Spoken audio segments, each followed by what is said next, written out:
নমস্কার, আমি সুমনা। আমার নতুন একটি ভিডিওতে তোমাদের সবাইকে স্বাগত জানাই। আমরা সবাই এখন কোথায় এসেছি বলো তো? আমরা এসেছি যাত্রা শুনতে। আগের দিনে ঝড় বৃষ্টির কারণে ফাংশন হতো, কিন্তু সেই ফাংশনটা বন্ধ হয়ে যায়। কারণ অত ঝড়ের মধ্যে ফাংশন দেখতে যাওয়া কেউ যাবে না দেখতে, কারণ এতই প্রচণ্ড ঝড় উঠেছিল, কারোর পক্ষে সম্ভবও নয়। তো সেই জন্য ফাংশন হয়নি। কিন্তু আজকে ঝড় বৃষ্টির কোনো কিছুই নেই, একদম আকাশ পরিষ্কার, ওয়েদারও একদম যাত্রা শোনার মতনই। তো সেই জন্য আমরা যাত্রা শুনতে এসেছি। সবাই মিলে ওখানেতে বসে রয়েছে, তো সেই জন্য আমি ভাবলাম যে যাই, গিয়ে কিছু নিয়ে আসি, যে যাত্রা শুনতে শুনতে খাওয়া হবে সবাই মিলে। তো এখানে আমি প্রথমে নিতে এসেছিলাম বারো ভাজা।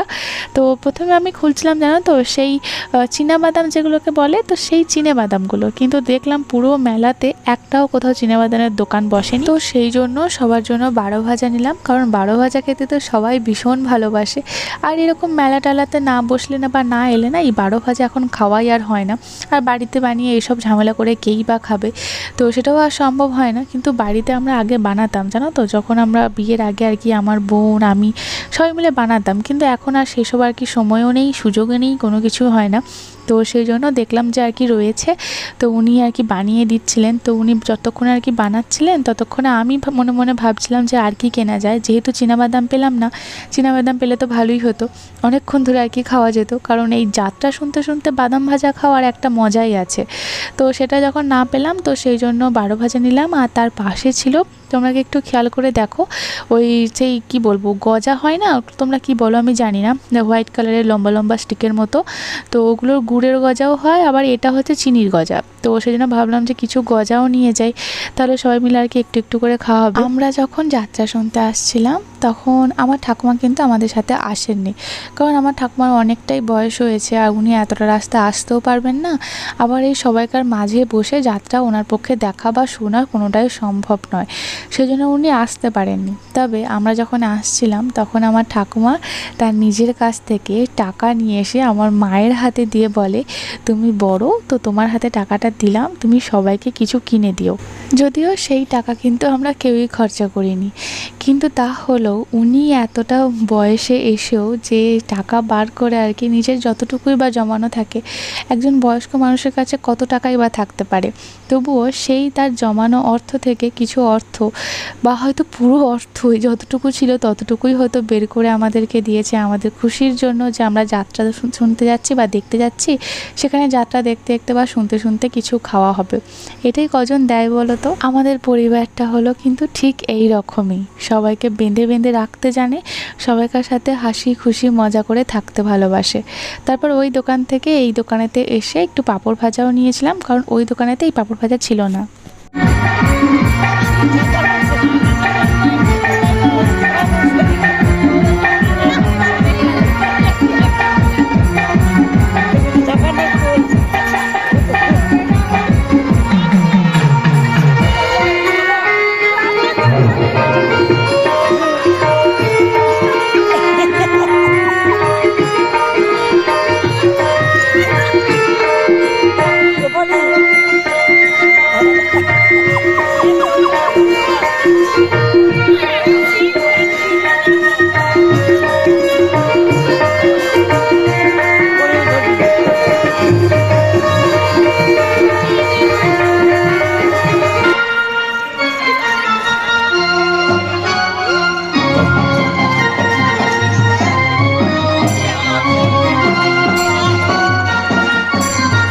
আমরা অস্মিকেও নিয়ে এসেছি।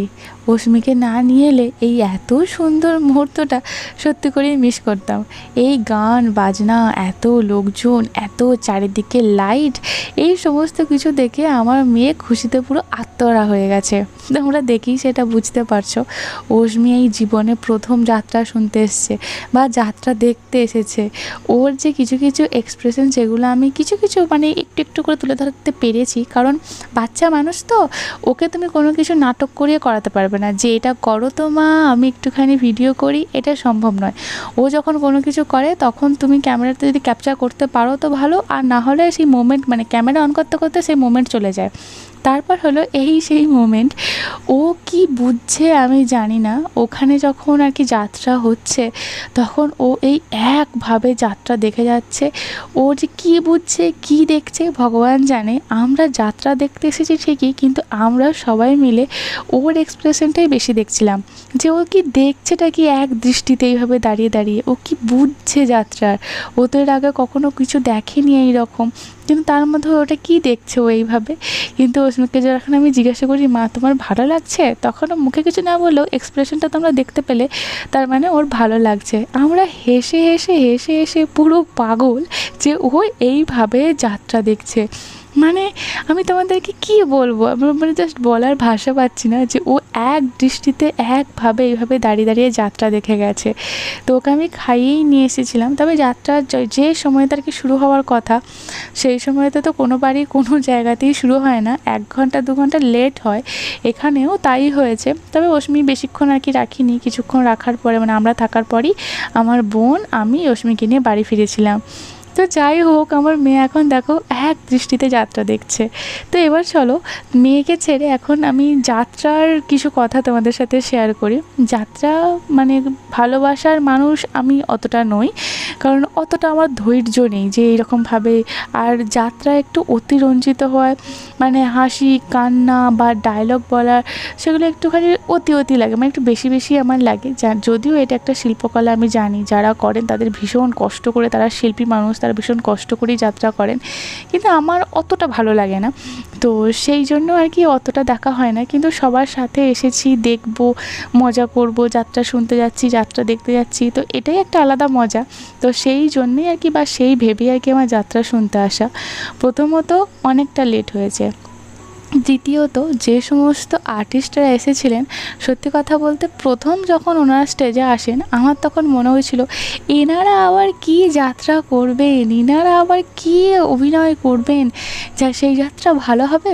কিন্তু বিশ্বাস করো, যত সময় যেতে লাগলো, সেই সময় মানে কি বলবো, মানে যত সময় যাচ্ছে তত যেন ওনাদের অভিনয় দক্ষতা আরও বেশি করে ফুটে উঠছে। যত গল্প এগোচ্ছে মনে হচ্ছিল যেন আমি ওই যাত্রার মধ্যেই ডুবে যাচ্ছি, মানে ওই স্টোরিটার মধ্যেই আমি ঢুকে যাচ্ছি। তো তোমাদের দাদাভাইকে আমার এই ফিলিংসটা বলার পর তোমাদের দাদাভাই বলে যে অভিনয় তো একটা বিশাল বড় কাজ করে, কিন্তু সবথেকে যেটা ম্যাটার করে সেটা হলো স্টোরিটা। মানে গল্পটা যদি কেউ একবার বুঝে যায় বা মন দিয়ে যখন গল্পটার মধ্যে যখন কেউ ঢুকে যায়, তখন তার যাত্রা ভালো লাগবেই। আর সত্যি কথা বলতে যে সমস্ত আর্টিস্টরা এসেছিলেন তার মধ্যেও একজনের মানে অভিনয় বা একজন আর্টিস্টের অ্যাক্টিং আর কি আমার এত ভালো লাগে, কারণ উনি না পুরো একদম মানে ওনার প্রতিটা বডি পার্ট যেন কি বলবো অভিনয় করছিল। মানে আইব্রো, লিপ থেকে শুরু করে তোমার মানে প্রত্যেকটা অঙ্গ প্রত্যঙ্গ, যেন ওনার চুল, ওনার কান, ওনার গাল, ওনার ঠোঁট, ওনার গলা, মানে ওনার হাত, ওনার পা, মানে প্রত্যেকটা অঙ্গ প্রত্যঙ্গ দিয়ে উনি অভিনয় করছিলেন। আমরা সিনেমাতে যেহেতু আমরা এখনকার দিনের মানে জেনারেশনের আর কি মানুষজন, তো সেহেতু আমরা ম্যাক্সিমামই দেখে এসেছি মানে ফোনেতে বা টিভিতে ওই সিনেমা এই সমস্ত কিছু। কিন্তু এইভাবে লাইভ যেহেতু আমি যাত্রা অতটা কখনো দেখিনি, কিন্তু সেইভাবে লাইভ আমার পক্ষে দেখা মানে আমি দেখিনি আর কি এরকম এতটা ভালো অভিনয়। আমি পুরো মানে স্পেল বাউন্ড বলে বা স্পিচলেস বলে, ঠিক সেই রকম হয়ে গেছিলাম। মানে এত সুন্দর অভিনয়, এত সুন্দর, এত সুন্দর, এত সুন্দর, আমি যত বলবো তত কম বলা হবে। যে মানুষটির কথা বলছি সেই মানুষটি হলো ইনি। এই যে মানুষটিকে তোমরা দেখতে পাচ্ছ কোলে একটা বাচ্চা নিয়ে আর কি, তো এই যে পুরুষ মানুষটি ইনি, এনার অভিনয় দেখে আমি পুরো মুগ্ধ যে উনি এত সুন্দর অভিনয় করছিলেন। বাবারে বাবা, মানে কী বলবো, যত ওনার আমি প্রশংসা করব তত আবার কম বলা হবে। উনি এত সুন্দর অভিনয় করেছেন। তবে একটা হাসির কথা এখানেতে বলি, তো এনার মানে যখনই আর কি এনার হাতে বাচ্চা থাকছে না, বা এনার যিনি আর কি ওয়াইফ হিসাবে অভিনয় করছেন, ওনার হাতে যখন আর কি বাচ্চা থাকছে না, তখন অশ্মি এসে বলছে মা ওর বেবিটা কোথায় গেল, ওর বেবিটা কোথায় গেল। মানে অশ্মিও এত মনোমুগ্ধ হয়ে দেখছিল যে ও জানে কার হাতে বেবি ছিল, কার হাতে বেবি নেই, মানে ও সেটা বুঝতে পারছিল। এনার অভিনয় বাপরে বাপ, আমি জানি না ইনি কে, কিন্তু এনার অভিনয় বাবা রে দুর্দান্ত, চূড়ান্ত, মানে কী লেভেলের অভিনয় ওনার, আমার তো ভীষণ পার্সোনালি ভালো লেগেছে। তবে এখানে একজন ভিলেনের চরিত্রে অভিনয় করছিলেন, তিনি আবার আমার মায়ের দূর সম্পর্কের দাদা। তো তাকে দেখতে পেরে আমার মা আবার চিনতে পারে যে ওনার দূর সম্পর্কের দাদা, কথাবার্তাও হয়। তো সেও আর কি একটা মজার ব্যাপার। আচ্ছা ছাড়ো সেই সমস্ত যাত্রার কথা, সে যাই হোক, তোমরা অনেকেই আমাদের নতুন বাড়ির কথা জানতে চাও বা দেখতে চাও, কত দূর কী কাজ হলো, তৈরি হলো কি হলো না। সেই জন্য ভাবলাম যে যেহেতু আমাকে চলে যেতে হবে শ্বশুরবাড়ি, তার আগে আমাদের নতুন বাড়িটা আমিও একটু ঘুরে ভালো করে দেখি আর তোমাদেরকেও দেখাই। এই যে মেন গেটটা ঢুকি, এই যে আমাদের যে দাওয়া যেটা বা কি বলবো এটাকে ডাইনিং এরিয়া বলতে পারো। তো এটা এরকম ওই ডেটও করা না কি বলে আমি জানি না, মানে মেঝে টেজে সমস্ত কিছু আর কি কমপ্লিট হয়ে গেছে, তোমরা দেখতে পাচ্ছ। এই বাড়িটার মধ্যে সবথেকে ইউএসপি বলতে পারো এই বড় জানালাটা, সিঁড়ি টিড়িও হয়ে গেছে, সমস্ত কিছু কমপ্লিট হয়ে গেছে। এবারে শুধু সিঁড়ির রেলিংটা বসবে। এর আগের বারে যখন এসেছিলাম তখন কিন্তু সিঁড়িটা তৈরি হয়নি, কিন্তু এখন একদম সিঁড়ি পুরো কমপ্লিট। ঢোকার পরেই ওখানটায় দেখো একটা বাথরুম রয়েছে, মানে কমন বাথরুম। তারপরে হচ্ছে এই একটা রুম, এই রুমটাও খুব সুন্দর, মানে দুটো রুম হয়েছে, দুটো শোবার ঘর হয়েছে, তার মধ্যে এই একটা ঘর। সানসেট ফানসেট মানে ঘরের মধ্যে প্লাস্টার করা, এই সমস্ত কিছু কাজ কিন্তু কমপ্লিট হয়ে গেছে। আর এই ঘরের মধ্যে একটা তাকও রয়েছে, আর তার সাথে রয়েছে একটা অ্যাটাচ বাথরুম। আর এই যে জানালা, এই জানালা থেকে আমি এখন দেখতে পাচ্ছি ওই যে দূরে, তোমরা বুঝতে পারছো কি না জানি না, আমার মেয়ে খুব কান্নাকাটি করছিল। তো সেই জন্য মা, মানে অশ্মির মামনি আর কি, নিয়ে গেছে আর কি একটুখানি বেড়াতে। এই হলো আমার আর এক মেয়ে, জানো তো, আমি জানি না এরকম, আমার মাও বলে এরকম বাচ্চা আমার মা কখনো দেখেনি।